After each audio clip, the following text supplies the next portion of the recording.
அனைவருக்கும் வணக்கம் நண்பர்களே.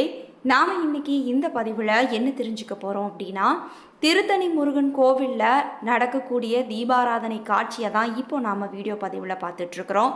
தொடர்ந்து இந்த பதிவில் திருத்தணி முருகன் கோவிலில் ஒளிந்திருக்கக்கூடிய மாபெரும் மர்ம விஷயங்கள்லாம் என்ன அந்த கோவிலை பற்றிய பல சுவாரஸ்யமான தகவல்களை இந்த வீடியோ பதிவின் மூலமாக முழுவதுமாக தெரிஞ்சுக்க போகிறோம். ஸோ இந்த வீடியோ பதிவை நீங்கள் ஸ்கிப் பண்ணாமல் பாருங்கள். மேலும் இந்த வீடியோ பதிவை நீங்கள் லைக் பண்ணுங்கள், ஷேர் பண்ணுங்கள், கமெண்ட் பண்ணுங்கள். மறக்காமல் நம்மளுடைய சேனலை சப்ஸ்கிரைப் பண்ணுங்கள். கூட இருக்க பெல் பட்டனையும் மறக்காமல் கிளிக் பண்ணுங்கள். அப்போ தான் நாங்கள் போடுற ஒவ்வொரு பதிவும் நோட்டிஃபிகேஷன் மூலமாக உடனுக்குடன் உங்களை வந்து சென்றடையுங்க. இப்போது வாங்க வீடியோக்குள்ளே போகலாம். வீடியோக்குள்ளே போகிறதுக்கு முன்னாடி உங்களுக்கு முருகப்பெருமானை ரொம்ப பிடிக்கும்னா முருகனுக்கு அரோகரா வெற்றிவேல், முருகனுக்கு அரோகரா என்னும் மந்திரத்தை மறக்காமல் 3 முறை எங்களுக்கு கமெண்ட் பண்ணுங்கள். முருகனின் 6 படை வீடுகளில் 5ஆம் படை வீடாக திகழ்வது தான் திருத்தணி. முருகப்பெருமானின் சக்தி வாய்ந்த திருத்தலங்களில் ஒன்றான திருத்தணியின் வரலாறு பற்றி நாம் தொடர்ந்து தெரிஞ்சுக்கலாம். தமிழகத்தின் வடக்கு எல்லையாக விளங்கும் ஊர் திருத்தணி முருகப்பெருமானின் 5ஆம் படை வீடாகவும் கருதப்படுது. முருகப்பெருமானின் சக்தி வாய்ந்த திருத்தலங்களில் ஒன்று தான் திருத்தணி. இதனுடைய அமைவிடம் அரக்கோணத்தில் இருந்து 18 கிலோமீட்டர் தூரத்திலும் சென்னைக்கு வடமேற்கே 84 கிலோமீட்டர் தூரத்திலும் இருக்குதுங்க. இது தொண்டை நாடு என்ற பகுதியில் இருக்குது. தேவர்களுக்கு தீராத துன்பம் கொடுத்து வந்த சூரபத்மனுடன் போர் புரிந்து தேவர்களின் துயரத்தை நீக்கி வள்ளியை மணந்து கொள்ள வேடர்களுடன் விளையாட்டாக போர் புரிந்து கோபம் தணிந்து அமர்ந்த தளம் தான் திருத்தணிகை. தேவர்கள் பயம் நீங்கிய இடம் என்றும் சொல்லலாம். திருத்தணி முருகன் கோவில் மிகவும் பழமையானதுங்க. அருணகிரிநாதர் இந்த தலத்தை போற்றி 63 திருப்பாடல்களை பாடியிருக்கிறாரு. இத்தலம் 600 ஆண்டுகளுக்கு முன்பே புகழ் பெற்று இருந்திருக்குதுங்க. 1000 ஆண்டுகளுக்கு முன்பே பல்லவ சோழ மன்னர்களால் இத்தலம் போற்றப்பட்டுள்ளது எனவும் தெரியுதுங்க. பாம்பன் குமரகுருதாச சுவாமிகள், வடலூர் ராமலிங்க அடிகள், கந்தபைய தேசிகர், கச்சியப்ப முனிவர், கச்சியப்ப சிவாச்சாரியார் மற்றும் அருணகிரிநாதர் முதலிய சான்றோர்கள் திருத்தணி முருகனை பெரிதும் புகழ்ந்திருக்கிறாங்க. மேலும் தேவர்களுக்கு தீராத துன்பம் கொடுத்து வந்த சூரபத்மனுடன் போர் புரிந்து தேவர்களின் துயரத்தை நீக்கி வள்ளியை மணந்து கொள்ள வேடர்களுடன் விளையாட்டாக போர் புரிந்து முருகப்பெருமான் கோபம் தணிந்து அமர்ந்த தலம் திருத்தணி. ஆகையால் இந்த தலம் தணிகை என பெயர் பெற்றது. தேவர்கள் பயம் நீங்கிய இடம், முனிவர்கள் காம வெகுளி மயக்கங்களாகிய பகைகள் தணியும் இடம், அடியார்களின் துன்பம், கவலை, பிணி, வறுமை முதலியவற்றை தணிக்கும் இடமாதலாலும் திருத்தணி என பெயர் பெற்றது என்று சொல்றாங்க. முருகன் இந்த தலத்துல ஒரு தனி மலையில கிழக்கு நோக்கி எழுந்தருளி இருக்கிறாருங்க. இம்மலையின் 2 பக்கங்களிலும் மலை தொடர்ச்சி பரவி இருக்குது. வடக்கே உள்ள மலை வெண்மையாக இருப்பதால் பச்சரிசி மலை என்றும், தெற்கே உள்ள மலை கருநிறமாக இருப்பதால் புன்னாக்கு மலை என்றும் அழைக்கப்படுதுங்க. சரவண பொய்கை என்ற புகழ்மிக்க குமார தீர்த்தம் என்ற திருக்குளம் மலை அடிவாரத்தில் இருக்குதுங்க. இந்த திருக்குளத்தை சுற்றி பல மடங்கள் இருப்பதால இது மடம் கிராமம் என்று அழைக்கப்படுது. குளத்தின் கிழக்கு கரையில இருந்து மலையை பார்த்தால் வளைவாக இடம்பெற்ற மாலையை போல் இருக்குங்க. அக்காட்சி மிகவும் அழகாக திகழும். ஆகையால் அருணகிரிநாதர் இதை அழகு திருத்தணி மலை என புகழ்ந்து பாடியிருக்கிறாரு. முருகப்பெருமான் தன் கிரியா சக்தியாக தெய்வானையை திருப்பரங்குன்றத்தில் திருமணம் செய்து கொண்டாருங்க. இச்சா சக்தியாக வள்ளியம்மையை திருத்தணியில் திருமணம் செய்து கொண்டு இனிதே வீற்றிருக்கிறாருங்க. திருத்தணியின் சிறப்புக்கு இதுவே முக்கிய காரணமாகவும் கருதப்படுது. பாம்பன் குமரகுருதாச சுவாமிகள், வடலூர் ராமலிங்க அடிகள், கந்தப்பைய தேசிகர், கச்சியப்ப முனிவர், கச்சியப்ப சிவாச்சாரியார் மற்றும் அருணகிரிநாதர் முதலிய சான்றோர்கள் திருத்தணி முருகனை பெரிதும் புகழ்ந்திருக்கிறாங்க. தொடர்ந்து இந்த பதிவில் திருத்தணிக்கு செல்லும் பக்தர்கள் எப்படியெல்லாம் வழிபடணும் அப்படின்னு பார்க்கலாம்.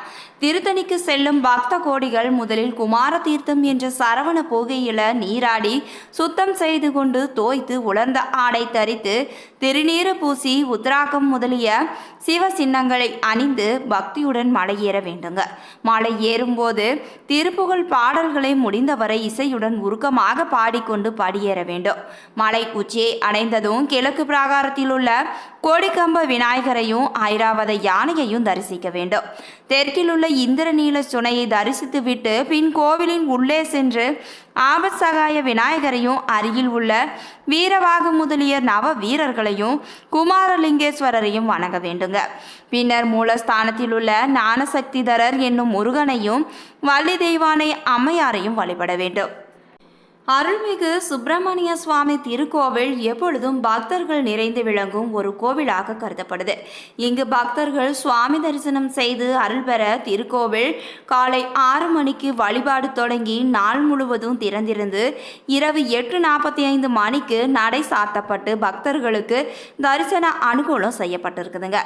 இறைவன் ஓய்வின்றி நாள் முழுவதும் பக்தர்களுக்கு வேண்டும் வரமளித்து வாழ்விக்கிறாருங்க. திருத்தணி முருகன் கோவில் தமிழ்நாட்டில் திருத்தணி மலையில் அமைஞ்சிருக்குது. இது முருகப்பெருமானுக்கு அர்ப்பணிக்கப்பட்ட ஒரு இந்து கோவிலாகவும் கருதப்படுது. மேலும் இது முருகப்பெருமானின் 6 புனித தலங்களில் ஒன்றாக கருதப்படுது. மேலும் வருடத்தின் 365 நாட்களை குறிக்கும் 365 படிகளை கொண்டிருக்குதுங்க. ஸ்ரீ வள்ளிமலை சுவாமிகள் 1917ஆம் ஆண்டு படி பூஜை தொடங்கினார். புத்தாண்டு தினத்தன்று ஒவ்வொரு அடியையும் கழுவி மஞ்சள் மற்றும் குங்குமம் தடவப்படுது. திருப்புகழ் பாடலை பாடும்போது கற்பூரம் கொண்டு விளக்கு ஏற்றுவது இந்த சடங்குங்க. பூஜைக்கு பிறகு நள்ளிரவில் புத்தாண்டை வரவேற்கும் வகையில் முருகனுக்கு சிறப்பு பூஜைகளும் நடத்தப்படுதுங்க. மேலும் கதிர்காம வேடம் மன்னன் நம்பிராஜனும் அவன் மனைவியும் குழந்தை வேண்டி சிவனிடம் வேண்டினாங்க. ஒரு நாள் அரசன் காட்டில் ஒரு பெண் குழந்தையை கண்டான். அவளை அரண்மனைக்கு அழைத்து சென்று தன் சொந்த பெண்ணாக வளர்த்தாருங்க. அவளுக்கு வள்ளி என்று பெயரும் வைத்தார். வள்ளி என்ற பெண் அழகிய கன்னியாக வளர்ந்து தீவிர முருக பக்தியாக மாறினாள். வள்ளி முருகனை பார்த்திராவிட்டாலும் முருகனை நேசித்தாங்க. அவனை மட்டுமே திருமணம் செய்து கொள்வேன் என்றும் எந்த ஒரு மனிதனையும் திருமணம் செய்து கொள்வதில்லை என்றும் உறுதிமொழி எடுத்தாங்க. அவளுடைய உறுதியை சோதிக்க முருகன் ஒரு வயதான துறவி போல மாறு வேடத்தில் அவள் முன் தோன்றினாருங்க. ஒரு ரகசிய திட்டத்தில் வள்ளியை பயமுறுத்த விநாயகர் காட்டு யானை வடிவில் தோன்றினாருங்க. துறவி யானையை பயமுறுத்தி வள்ளியை காப்பாற்றினாருங்க. வாலி அவளை காப்பாற்றியதற்காக அவருக்கு நன்றி தெரிவிக்க விரும்பினாருங்க. மேலும் அவர் விரும்பும் எதையும் வெகுமதியாக கோரும்படி கேட்டாருங்க. தன்னை திருமணம் செய்து கொள்ளுமாறு வள்ளியிடம் வேண்டினான். அவள் அவனுக்கு நன்றி சொன்னாலும் மறுத்து விட்டாங்க. முருகன் பின்னர் அவளிடம் தன்னை வெளிப்படுத்தினான். அவள் அந்த திட்டத்தை ஏற்றுக்கொண்டாங்க. திருத்தணியில் முருகன் வள்ளி திருமணம் நடந்ததாக ஒரு ஐதீகமும் இருக்குதுங்க. மற்றொரு புராணமாக சொர்க்கத்தின் கடவுளான இந்திரன் முருகனுடனான திருமணத்தின் போது தனது மகள் தெய்வானையின் வரதட்சணையின் ஒரு பகுதியாக தனது யானை ஐராவதத்தை பரிசாக அளித்தாருங்க. முருகனுக்கு வள்ளி தெய்வானை என 2 துணைவிகள் இருக்கிறாங்க. ஐராவதம் வெளியேறிய பிறகு இந்திரன் செல்வம் குறைவதை கண்டாங்க. முருகன் வெள்ளை யானையை திருப்பி தர முன் வந்தாருங்க.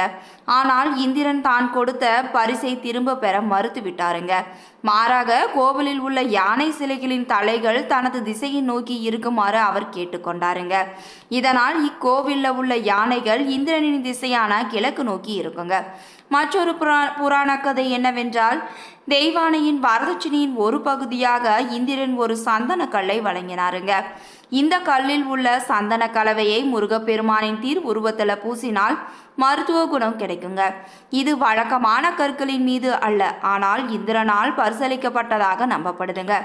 பக்தர்கள் இந்த சந்தனத்தை நெற்றியில பூசாமல் நீரில் கரைத்து அருந்தினால் நோய் நீங்கும் என்பது நம்பிக்கையாகவும் கருதப்படுது. திருவிழா நாட்களில் மட்டுமே இந்த சந்தனமானது நமக்கு கிடைக்குங்க.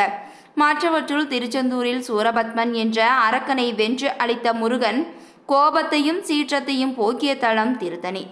ராமர் ராவணனை வதம் செய்த பின் ராமேஸ்வரத்தில் சிவனை வழிபட்டு திருத்தணிக்கு வந்து சுப்பிரமணியரை வேண்டி மன அமைதி பெற வந்தாருங்க.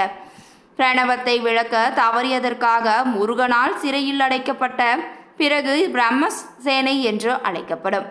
புனித நீரூற்றில் பிரம்மா வழிபட்டாருங்க. கைலாச மலைக்கு செல்லும் வழியில் சுப்பிரமணிய பெருமானை வழிபட தவறியதால் முருகனால் இழந்த தனது படைப்பு செயல்பாட்டை அவர் திரும்ப பெற்றாருங்க. இதுவரைக்கும் திருத்தணி முருகன் கோவில் பற்றிய பல சுவாரஸ்யமான தகவல்களை இந்த பதிவின் மூலமாக முழுவதுமாக தெரிஞ்சுக்கிட்டோம். இந்த பதிவானது கண்டிப்பாக உங்களுக்கு ஒரு நல்ல பதிவாக இருந்திருக்கும் நம்புறேன். இது போன்ற சுவாரஸ்யமான தகவல்களை நீங்கள் உடனுக்குடன் தெரிஞ்சுக்கணும்னா மறக்காமல் எங்களுடைய சேனலை சப்ஸ்கிரைப் பண்ணுங்கள். கூட இருக்க பெல் பட்டனையும் மறக்காமல் கிளிக் பண்ணுங்கள். அப்போ தான் நாங்கள் போடுற ஒவ்வொரு பதிவும் நோட்டிஃபிகேஷன் மூலமாக உடனுக்குடன் உங்களை வந்து சென்றடையுங்க. மேலும் உங்களுக்கு தமிழ் கடவுளான முருகப்பெருமானை ரொம்ப பிடிக்கும்னா முருகனுக்கு அரோகரா, வெற்றிவேல் முருகனுக்கு அரோகரா என்னும் மந்திரத்தை மறக்காமல் 3 முறை எங்களுக்கு கமெண்ட் பண்ணுங்கள். நன்றி நண்பர்களே.